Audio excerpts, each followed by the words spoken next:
Hello, so it is Word Nerd Wednesday, and I skipped a week. I'm doing every other week now just because of the way my schedule's working out.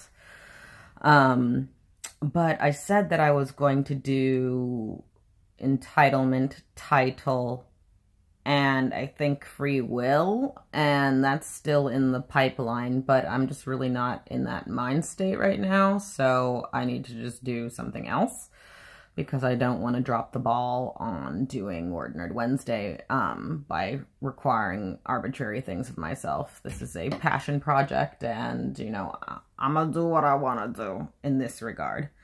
But that's actually a really good way to start this, because I am in a lot of physical pain right now, and I should say physical discomfort. It is painful sometimes, but mostly I am just uncomfortable. I have a as yet undiagnosed health issue that I've been dealing with for a year now, and I just don't know how to make it better, and that's super duper frustrating. But I have had the opportunity to be selected to contribute to this wonderful literary magazine called Life as Ceremony for Volume 4. And for Volume 4, the theme is healing. So appropriately, I have been in that process myself over the course of writing my article. And being the word nerd lover that I am, I decided to write about a few words. And you can look at that article when it's published later on to get the full rundown. But some of those words that I have chosen are alchemy, communication, language, refinement, healing, and health. And all of those words actually have pretty interesting origins. But what I'm going to focus on for this moment is is healing and health, which share a root word, and also on the word refinement, which actually has some pretty interesting origin to it. So first of all, healing and health. Let me just pull up my article here so I can just, you know, look at my little cheat sheet. Okay. So healing and health come from a Proto-Indo-European word, which is kailo. And that word means whole, all by itself. So they both stem from this Proto-Indo-European word, kailo. But obviously diverge to mean separate things. So heal, it describes the act and the verb of this process, of the process of becoming whole, right? So heal describes the actual process. It means to make whole, where health is the noun and state embodiment of this the process of wholeness, because health means wholeness, a being whole, sound, or well. So heal means to make whole, and health means wholeness. And both words come from the Proto-Indo-European word kailo, which means in and of itself whole. So this is a topic that is a part of the Life as Ceremony literary magazine, but it's also a process of my life, and it's a process of everyone's life. Everyone has something that they can make more whole. Everyone has somewhere that they do not feel whole. Everyone is on a journey to the whole, back to the whole, I should say. Coming from the whole, meaning like coming from the wholeness of existence, the entirety of life, coming from the unknowable alpha and omega, coming from whatever energy calls us forth from what we don't know into a person's womb through a person's semen, right? So that very mundane physical process begets an existence that goes on to be a life, that goes on to be a story, that goes on to be something and someone that is spoken about and told about and recorded, and especially in this modern time, documented. So everyone is on a healing journey. Everyone is on a journey back to health. And I am a person, so I am not exempt from that. I am dealing in so many ways with the hardships of embracing what is showing up to be my health and what is showing up to be my healing process. And why I say that is because I was speaking a little bit about this in the last video. You know, my intellect seeks to act as if it has all knowledge, and yet the body has an intelligence, the emotions have an intelligence. There's intellectual intelligence, but there's bodily intelligence, and there is emotional intelligence. Bodily intelligence is fire hot, don't touch, right? Your mind is going to be like, that looks nice. I mean, you see kids doing this. That looks nice. I'm going to touch it. Then your body's like, I don't want to touch that. And then you learn from that, right? Emotional intelligence is it better to be quiet, to cry, to rage in this process that I'm undergoing? It's the ability, emotional intelligence is the ability to see how you are feeling as it's happening so that you can make an informed decision as opposed to just being reactive. And then, of course, intellectual intelligence has a long history, but involves the formation of speech into language, which then begat a organized form of communication that then allowed us to create and hold knowledge for concepts that then could be passed down and passed between people, right? So intellectual intelligence is our ability to organize our perception and organize our lives. Emotional intelligence is our ability to respond appropriately to how these things are organized, our lives and other people's lives. And bodily intelligence is the ability to go through this process without killing yourself, because, you know, I've said this many times, and I'm going to put it on a t-shirt, so let me just state that now so no one steals my shit, but death does not need our help. Death has got it on lock. Always had, always will.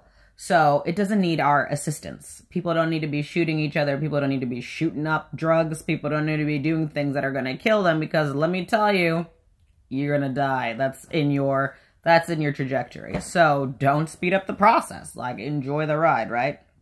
So my health, though, I have been trying to intellectually get around. You know, I'm a kind of person who likes to believe that the power of my mind can make all other things possible, but I can't just make other things possible with the power of my mind. I also need the power of my body, and I also need the power of my emotions, so that everything is in balance here, right? Fortunately for all of us, we don't get to decide about consciousness. It is prescribed to us, it is given to us, and we have it. It's only about this thing I have talked about previously called refinement. So refinement is an interesting word, which I came to through alchemy, because alchemy is about refining a baser metal into a more precious metal of silver and gold. But in my healing article, I talk about how communication is alchemical, and how human existence is an alchemical process. And so I was looking at refinement to see how could I apply it to the way that I had broadened the definition of alchemy. So refinement actually means to make delicate. And I thought that was super interesting, because I think that people can easily confuse the words delicate and the words fragile. So I looked those words up as well. Now, to make delicate has an interesting and mysterious origin. It is questioned as to whether it comes from delicious or whether it has unknown origins, basically. But delicate means allure or entice. Fragile means easily broken or to break. So I use these topics because in my process of healing, I have been trying to refine the way that I treat my body in order to have the desired result, which is my health. For my health to be something that is just functioning without stopping the rest of me. Now, the thing is, though, with my intellectual foxiness, you know, little trickster energy, always trying to sneak around itself, So I keep putting myself in this situation where so the doctors don't exactly know what I have. I don't exactly know what I have, but I have been told certain things that have affected my health, and I have learned through osmosis certain things that have affected my health. And so my refinement process is to admit my delicateness, right? To admit that there are certain things that I shouldn't be allowing into myself. And as well, since it means allure and entice, I think that delicate, refinement, delicate, allure, entice also has an interesting description in the sense, or concept in the sense that there are certain things about each person that that are alluring and enticing about them. Those things are probably generally not the things that any one person thinks about themselves. Oftentimes we very negatively consider our own lives. So the things that make someone alluring and enticing are probably can be worlds apart from what actually is an alluring and enticing about them. It all depends on perspective and the ability to be accountable and the ability to be, constructive and critical about your own existence, right? So there are things about me that are alluring and enticing that I don't see. And so I, not wanting to admit that I have these delicate things about me, have been trying to ignore them. So I'll cut out one thing for a minute that I'm eating or drinking, and then I'll let it slip back in, or I won't be completely discriminating when I buy things and then realize later that they have things that I can't eat. And I'll have it in the moment and then be suffering later for it, right? So the things that are alluring and enticing to me, the things that will refine me, are things that I may not actually think that I want, right? If what is alluring and enticing about me is that I don't have nightshades, and I don't have dairy, and I don't drink liquor, and maybe I don't have meat, then that, going about my life in that way, is going to create even more refinement, right? So I'll become more delicate because I'll know what affects me, but I'll also become more alluring and enticing as a process of adhering to what in me is alluring and enticing me. That is to say, things that I should be eating and as opposed to not be eating, right? But I,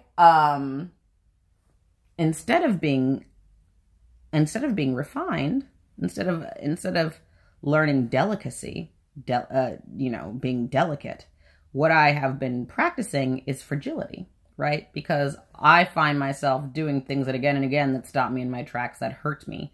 So that fragility means easily broken or to break easily.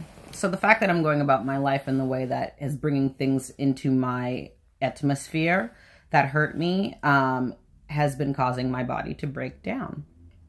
So instead of responding to my healing process and my journey to health by refining myself in recognizing what I am delicate, how I am delicate, instead I have been struggling through my healing process on my journey to health by deciding that I am too fragile to be healthy.